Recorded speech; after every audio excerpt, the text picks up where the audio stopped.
Dear students, अस्सलाम वालेकुम। मैं हूँ आपका Umar Bashir. Auzubillahi minash-shaytanir-rajim. Bismillahir-rahmanir-rahim. So students, today our topic is differentiability NCERT mathematics class 12 है। इससे पहले हमने कंटिन्यू पर जो टॉपिक दिया था, तो दूसरा टॉपिक है उसका डिफरेंशिएबिलिटी। जो एक्सरसाइज जो है चैप्टर नंबर 5, उसका दूसरा हिस्सा है डिफरेंशिएबिलिटी। तो इसमें हम पढ़ेंगे कैसे, क्या किसको बोलते हैं हम डिफरेंशिएबिलिटी, किसको बोलते हैं हम, ये क्या डिफरेंस है, what is the difference between continuity and differentiability, differentiability, meaning of differentiability. तो इसमें हम ये जाने कि डिफरेंशिएबिलिटी कैसे हम किस तरीके से हम इन क्वेश्चंस को सॉल्व करते through differentiation. Now students, let us start our topic, that is differentiability. अगर इस कत करो डिफरेंशिएबिलिटी हम डिफरेंशिएबिलिटी कत चीज़स च अस वनान, बह लिख यत अख चीज़, let suppose let f be a real function, let f be a real function, real function, let f be a real function, ठीक है। And there is a point C, there is a point C on its domain, there is a point C in its domain,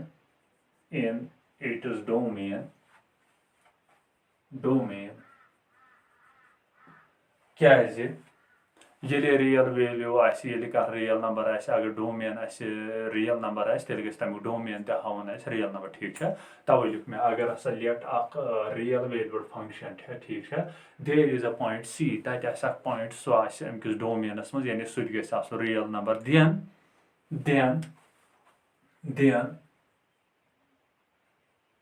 then function का differentiation कत सी एस निश, at c, सह बराबर limit x tends to C f of x minus f of c divided by x minus c। यानी अगर हसा f आसे रियल वैल्यूड फंक्शन, बे सी आसा पॉइंट अमकिस डोमेनस पे, then function differentiation at c साइज बराबर कत limit x tends to C f of x minus c divided by x minus c। मगर अख चीज, provided that this limit exist, यानी अमुक लिमिट ते गस एग्जिस्ट गसन, ठीक है। provided that this limit exists, ठीक है। लिमिट गस एग्जिस्ट गसन, यम साथ इस लिमिट गस एग्जिस्ट गस, तम साथ वनो अस ये फंक्शन हसा छ डिफरेंशिएबल एट, तेल हसा एट सी एस निश, यम साथ तेल नेर limit x tends to C f of x minus f of c minus divided by x minus c। सवाल गो यत पोद, कमि साथ लिमिट गसान एग्जिस्ट, ये तमें पतमिस कंटिन्यूटी मज वोन लिमिट हसा तमें साथ एग्जिस्ट गसान, ये साथ लेफ्ट हैंड लिमिट नेर बराबर राइट हैंड लिमिटस, तमें साथ लिमिट गसान एग्जिस्ट। मगर यहाँ कत करान डिफरेंशिएबिलिटी, ये लेफ्ट हैंड डेरिवेटिव गस नेरुन बराबर राइट हैंड, यानी लेफ्ट हैंड डेरिवेटिव यम साथ नेर बराबर राइट हैंड डेरिवेटिव, तेल वनो लिमिट हसा गो तेल अमुक फंक्शन हुंद एग्जिस्ट, तेल वनो यह डिफरेंशिएबल, यह फंक्शन तेल differentiable at x is equal to c या at x is equal to कुन पॉइंटस निश, ठीक है। मगर यम साथ कत करो ये लेफ्ट हैंड डेरिवेटिव कित वुचान, ये कित सॉल्व करान लेफ्ट हैंड डेरिवेटिव, ठीक है। कत करो समझान लेफ्ट हैंड डेरिवेटिव कित करान, यम साथ वुचान कड़ान लेफ्ट ये वुचान राइट हैंड लिमिट, ये बराबर सु गो बह लिख limit limit x tends to c negative, x tends to c negative f of x is equal to limit x tends to c negative, यह हेकन बह लिखित f of x minus f of c divided by x minus c, या यह हेकन बह further लिखित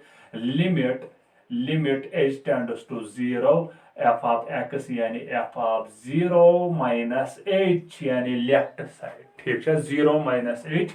minus f of c divided by x बदल क्या गो 0 minus h minus c, 0 minus c minus h, 0 c minus c minus h, ठीक है, c minus c gas cancel at क्या द्रावा से limit h tends to 0 f of c minus h minus f of c divided by minus h, यह वनो left hand derivative, ठीक है, कत करो वन कमिच राइट हैंड डेरिवेटिव कित कन कड़ान, ठीक है, राइट हैंड डेरिवेटिव ये राइट हैंड डेरिवेटिव कत करो right hand derivative go right hand derivative लिखन बह limit x tends to c positive f of x is equal to limit x tends to c positive f of c plus h, या f of x minus f of c divided by x minus c is equal to limit h tends to 0 kan further लिखित f of x बदल क्या गो c plus h यानी right hand derivative, ठीक है, c plus h minus f of c divided by x minus c, x minus या x बदल गो c plus h, c cancel I draw limit h tends to 0 f of c plus h minus f of c divided by h, go left hand limit draw derivative draw right hand derivative draw yemi साथ यम left hand derivative तो right hand derivative नेरान equal तेल वनो ये function हसा differentiable at this point, यह points पे eight point सी या use तक पॉइंट आसियो गो तमे साथ वनो तेल यम साथ लेफ्ट हैंड डेरिवेटिव नेर बराबर राइट हैंड डेरिवेटिव, ठीक है, तेल वनो ये फंक्शन हसा डिफरेंशिएबल एट पॉइंट सी, ठीक है, गो डिफरेंशिएबल आसने खतर क्या गस कंडीशन आसन, डिफरेंशिएबल आसने खतर गस कंडीशन आसन कि आस गस लेफ्ट हैंड डेरिवेटिव नेरन बराबर राइट हैंड डेरिवेटिवस, तेल वनो यह सा डिफरेंशिएबल मगर अगर वो सवाल गस पद तेल कत चीज वन डिफरेंशिएबल कत वन यानी मीनिंग ऑफ डिफरेंशिएशन पे करो कत मीनिंग ऑफ डिफरेंशिएशन क्या चीज गई, मीनिंग ऑफ डिफरेंशिएशन पे करो कत तेल क्या गो डिफरेंशिएशन कत चीज वन, ठीक है, for example meaning of differentiation, ठीक है, meaning of differentiation let us suppose a curve बनी मना कर्व, ठीक है, कर्व नि मन ये आय असल पर समझो कत चीज वन डिफरेंशिएबल ग्राफिकली हाव यह प्रूफ ग्राफिकली कत चीज वन मे नो plane X axis Y axis अत पे त्रो मे कर्व, ठीक है, कर्व समझो कत कम साथ वनो डिफरेंशिएबल कत फॉर एग्जांपल बनी मन वेल्यू ये सी, ठीक है, ये बह सी मान तो सी ये, ठीक है, सी क्या मे point A at X is equal to C पे हावन, ठीक है, यह सा डिफरेंशिएबल तथ पे, ठीक है, यम साथ फॉर एग्जांपल यम साथ h टुवर्ड्स 0 यानी h टेंड्स टू 0 यानी h स्मॉल क्वांटिटी, ठीक है, युस 0 नजदीक छु गसान गो ये बह यम साइड निमन बह सह तेल पॉइंट मान तो सह तेल c प्लस h यानी लेफ्ट हैंड डेरिवेटिव, ठीक है, यम साइड निम ब्या सह तेल c माइनस h यमि कोऑर्डिनेट कत बराबर युस c त्रो अमि कोऑर्डिनेट अगर बह c त्रा तत नेर मे f ऑफ c, चेक कर लो नेरम जरूरी कोऑर्डिनेट ये बह त्रा c प्लस h अमि कोऑर्डिनेट क्या नेरन ये बह त्रा c प्लस h अमि कोऑर्डिनेट कत नेरन f of c plus h, check कर लो ये बह त्रा ये c माइनस h अमि कोऑर्डिनेट कत नेरन बराबर f ऑफ अमिक नेरान c माइनस h ठीक है मैं तो ये थान बे a ये थान बे p तो ये थान बे b युस पॉइंट समझो का अगर वो सवाल गो पौध दपुक सवाल गो यत पौध सोही वनु सा ए पी युक स्लोप का स्लोप ए पी युक स्लोप का था बराबर यानी slope of A B slope of A B slope of A B A P में करो स्लोप ऑफ ए बी अगर बह यत वन स्लोप ऑफ ए पी युक स्लोप कत नेर बराबर सह नेर F of C minus H minus F of C divide by X minus C यानी सी माइनस एच तो माइनस गो सी ये सी गस कैंसल आई द्राव F of C minus H minus F of C divide by minus H यानी कार्ड यानी यम कार्ड स्लोप ठीक है समझ आया का मगर वन जन वन slope of P B slope of slope of P B का बराबर सह f of c plus h minus F of C divide by c plus h minus c गस cancel f of c plus h minus F of C divide by h तुम मा शक कर यह कत आव स्लोप ऑफ यह 11th मज कंसेप्ट अख 11th ट्राइगोनल फंक्शन मज तती नाना स्लोप कित कड़ान ठीक या स्ट्रेट लाइन मज 11th कंसेप्ट तथ मज नाना स्लोप कित कड़ान स्लोप कम आय कड़ान ठीक गो यत द्राव स्लोप ऑफ ए बी यानी card A P U card slope सह द्राव बराबर यह तो पी बी कार्ड स्लोप सह द्राव बराबर अगर नमन दोन करो चेक यह तो करू चेक यह लेफ्ट हैंड डेरिवेटिव तो यह राइट हैंड डेरिवेटिव चेक कर लो छा गो यमि सात यह स्लोप नेर याद स्लोपस बराबर तेल वन बह यह फंक्शन हसा डिफरेंशिएबल कत पॉइंटस पे पी एस पॉइंटस पे कत पॉइंटस पे पी पॉइंटस पे डिफरेंशिएबल यम साथ में यह स्लोप नेर बराबर यह स्लोपस ठीक गो मगर अगर बह यथ एच गस स्मॉल नजदीक रोज गसान एच रोज नजदीक योर तसान तो यह बन स्लोप यम आय यह बन बिल्कुल बन स्लोप यम आय ठीक मगर ये स्लोप तो वो अम कोर पॉइंटस नश ये वन टेंजेंट ठीक गो यथ पॉइंटस पे टच कोर तथ पॉइंटस पे क्या नाव गो तेल वन बह यह सा डिफरेंशिएबल एट दिस पॉइंट क्या अत पॉइंटस पे टेंजेंट पेवान ड्रा गो यह क्या तेल डिफरेंशिएबल गो कथा ये समझ यम सा स्लोप ऑफ ए पी यह नेर बराबर स्लोप ऑफ पी बी यम साथ यह चीज गि तेल क्या वन बह यह सा डिफरेंशिएबल एट पॉइंट यथ पॉइंटस पे ठीक नाव वन जन रोज वन जन निमन बह यह पॉइंट वन जन निमन बह यह तेल बन अमुक स्लोप यम ठीक वन जन निमन बह यह पॉइंट ठीक तेल क्या बन अमुक स्लोप कम आय बन यानी फॉर एग्जांपल निमो बोन तो यह पॉइंट जन निमो ये गो अमुक स्लोप बन यम ठीक गो यम आय वुचान यत यम सात स्लोप ऑफ ए पी नेर बराबर स्लोप ऑफ पी बी तेल वन यह फंक्शन हसा डिफरेंशिएबल एट पॉइंट पी ठीक असल पे हाव समझ before you pause the video to note it out now students अहम रिजल्ट ब्रोह कन रिजल्ट दपा अगर हसा एफ इज अगर function differentiable at X is equal to C तेल यह continuous at X is equal to C ठीक यानी अगर अ फंक्शन डिफरेंशिएबल कुछ पॉइंटस पे तेल क्या कंटिन्यूअस तथ पॉइंटस पे ठीक अगर यह मैथमेटिकली प्रूव करो मैथमेटिकली दिमो साबित कर कि कित कन अगर फंक्शन डिफरेंशिएबल सह कित कन कंटिन्यूअस ठीक लेट अस सपोज अगर अ फंक्शन डिफरेंशिएबल गो बह लिख limit x tends to C F of x minus F of C divide by X minus C हेका बह लिखित F dash of C check कर लो क्या डिफरेंशिएशन भी यी ठीक नाव बह कर पे नाव F of x minus F of C हेका बह लिखित